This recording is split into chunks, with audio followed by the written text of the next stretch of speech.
百裂金身！啊！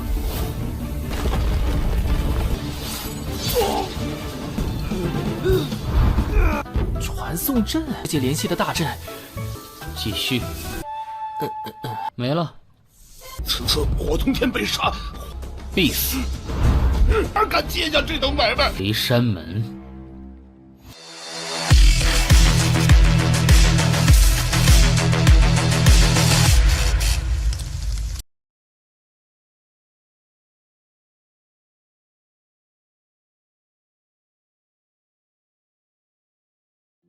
Halo semuanya, selamat datang di Ruang Sinema. Bagaimana kabar kalian semua? Semoga selalu sehat dan baik-baik saja. Sesuai jadwal, jadi pada hari ini kita akan kembali melanjutkan series Donghua Supreme God Emperor episode terbaru, yang mana ini adalah episode yang ke-474. Bagi yang mau bergabung dengan series ini, kita sudah sediakan playlistnya, jadi kalian bisa mudah mencari di mana episode awal dari series ini. Tapi sebelum kita mulai episode terbarunya, kita akan melihat dulu apa saja yang telah terjadi pada episode sebelumnya, tepatnya pada episode 473. Kemarin Muyun telah berhasil mengalahkan Xinyi dan mengambil kembali bunga ungu. Dan begini maka masalah mereka hanya tinggal buaya Lu saja. Alhasil mereka pun bisa berfokus dalam menumbangkan buaya tersebut. Akan tetapi buaya ini masihlah memiliki kesempatan untuk bisa melarikan diri, sampai akhirnya dihabisi oleh kelompok 5 hantu.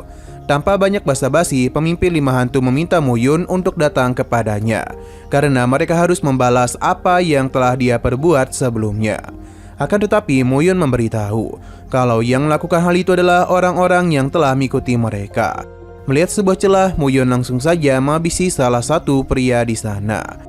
Akan tetapi pertarungan tidaklah berlanjut sebab dua murid dari Istana 5 Elemen juga datang kemari. Mereka adalah Luo dan Wu Xingxuan. Tujuan mereka sama, yakni berurusan dan Muyun untuk bisa mengambil api ungunya. Sekarang kita akan melanjutkan episode terbarunya. Dengan dimakannya bunga ungu oleh Muyun, maka sudah tidak ada lagi yang bisa Xingxuan lakukan. Muyun pun mempersilahkan mereka untuk keluar, karena mereka juga tidak akan memberikan bantuan kepadanya. Selain mereka berdua, Mu Xingfeng tetap berada di sini untuk memberikan bantuan kepada Muyun. Karena baginya mereka sudah menjadi seperti rekan. Untuk Muyun sendiri saat ini tengah melakukan proses penyerapan terhadap bunga ungu, yang mana kekuatan jiwanya tentu saja akan kembali pulih ke sedia kala. Kita juga diperlihatkan dengan dua siluet Raja Peri yang memberikan kekuatan kepadanya. Di sisi luar, Wau Feng penasaran apakah Muyun baik-baik saja. Ketika ia mencoba membangunkannya, ada semacam listrik di sekujur tubuh Muyun. Setelah menyelesaikan proses penyerapan, Muyun merasa sungguh luar biasa. Perubahan kekuatannya itu bisa dirasakan langsung oleh Mu Xingfeng. Muyun, 你没事吧？习变了。 Sedangkan Luo menganggap Muyun terlalu percaya diri, padahal kondisinya tidaklah baik-baik saja. Namun ia masih sanggup untuk tersenyum. Serangan langsung saja dia lancarkan ke arah Muyun. Akan tetapi serangan ini bukanlah apa-apa untuk dirinya. Dengan begitu mudah Muyun melenyapkan serangan tersebut dan melakukan serang balik kepada Luo. Meskipun ia sudah membentuk pertahanan, tapi serang Muyun terlalu kuat. Seberapa keras pun Luo mencoba melawan, pertahanan itu dengan mudah dihancurkan oleh Abang Muyun.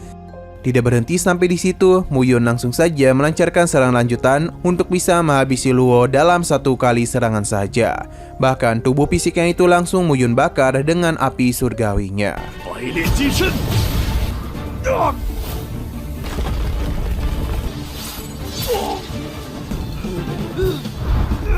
Melihat apa yang terjadi tentu membuat kelompok 5 hantu menjadi panik, begitu pula dengan Wu Xingxuan. Karena rekannya dikalahkan dalam sekejap mata. Bahkan jikapun dirinya bertarung dengan Luo, tidaklah mungkin bagi dirinya untuk bisa menang dengan mudah. Ia yakin kalau Muyun bukanlah orang sembarangan, dan mungkin saja ranahnya berada jauh di atas dirinya. Muyun pun mendatangi Wu Xingtian yang merupakan jenius dari Istana 5 Elemen. Muyun bisa merasakan dengan jelas betapa takutnya pria ini. Alih-alih memohon ampunan, Wu Xingxuan malah memberikan ancaman. Karena jika Muyun sampai berani menyentuh dirinya, maka Tuan Istana 5 Elemen tidak akan membiarkannya pergi. Dan juga akan menghukum Gunung Woxing.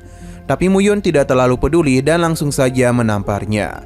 Tindakan Muyun itu benar-benar telah mempemalukan Wu Xingxuan, karena sebutan jenius yang ia miliki seakan-akan tidak ada artinya di hadapan Muyun. Di sini Muyun akan bertanya beberapa hal kepadanya. Jadi Wu Xingxuan harus menjawabnya dengan benar. Ia penasaran apakah di istana 5 elemen terdapat susunan teleportasi. Wu Xingxuan membenarkan hal tersebut, tapi dia menyebutnya sebagai arai spiritual 5 elemen.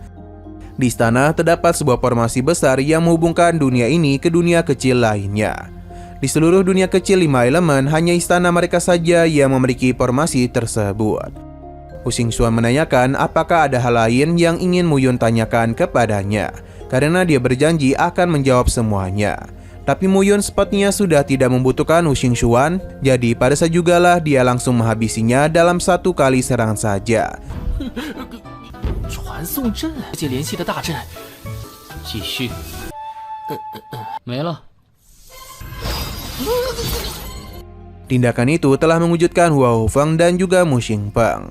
Bagi Muyun, membiarkan Wu Xingxuan hidup tidak ada artinya. Ini juga berlaku kepada 3 orang dari kelompok 5 hantu. Sosok Muyun ini telah membuat mereka menjadi begitu ketakutan dan menganggapnya sebagai seorang iblis. Ketika mereka hendak melarikan diri, Muyun dan begitu mudah menghabisi 2 orang sekaligus dalam 1 kali serangan. Sedangkan pemimpinnya ini juga tidak akan pernah Muyun biarkan pergi. Ia menahannya dan sebuah formasi lalu membakar bajunya. Beruntungnya pemimpin itu masih bisa lepas dari api surgawi. Namun Muyun memberikan ancaman jika sampai ia melangkah 1 kali saja, maka nyawanya itu akan langsung dirinya habisi.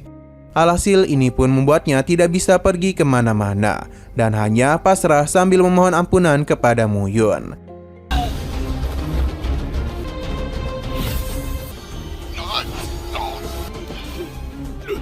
Ia memberitahu kalau semua ini adalah perintah dari seseorang, karena ada orang lain yang mengutusnya untuk menghabisi nyawa Muyun. Hal ini membuat Muyun tertarik dan penasaran siapakah orang tersebut. Yang ternyata dia adalah tetua agung dari Gunung Huoxing.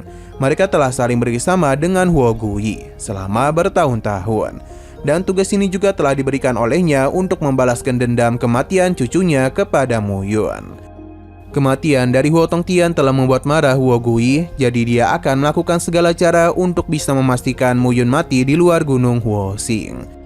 Jika dirinya tahu Muyun sangatlah kuat, maka tidaklah mungkin baginya mengambil tugas ini. Muyun memintanya untuk tetap diam dan pria ini harus berada di belakangnya. Jika sampai ia menjauh 10 langkah darinya, maka Muyun akan langsung menghabisinya. Di sini Hua Hufeng menanyakan kemanakah tujuan mereka selanjutnya, yang ternyata Muyun akan pergi ke gerbang gunung. 此次火通天被杀，必死！而敢接下这等买卖？离山门。 Nah, sayang sekali lagi seru-serunya, episodenya pun harus bersambung dulu. Namun sebelum kita akhiri, seperti biasa kita akan melihat preview bagian selanjutnya. Muyun sepertinya berencana untuk melakukan sesuatu kepada Huo Guyi. Namun diperingati oleh Hua Hufeng karena bagaimanapun Huo Guyi adalah sosok tetua agung dari Gunung Huoxing. Jadi tidak mungkin orang-orang meminta Muyun melakukan sesuatu kepadanya. Muyun paham, jadi dia bertanya kepada pemimpin 5 hantu apakah dia memang benar diutus oleh Huo Guyi. Dia yang tidak ingin meninggoy membenarkan hal tersebut. Bahkan dia akan bersaksi atas apa yang telah Huo Guyi lakukan selama ini untuk mendukung cucunya. 你疯了，那你没用了。也不会真的惩罚他的。 哎，我都有留存。 Oke, sekian dulu pada video kali ini. Untuk video selanjutnya akan segera hadir. Jadi bagi kalian yang ingin mengikuti series ini, langsung saja klik subscribe dan aktifkan loncengnya. Terima kasih yang sudah menonton video sampai habis. Jika kalian suka pada video ini, klik like dan share ke teman-teman kalian tentang channel ini. Dan ditunggu aja kelanjutannya. Oke, sampai jumpa di video selanjutnya.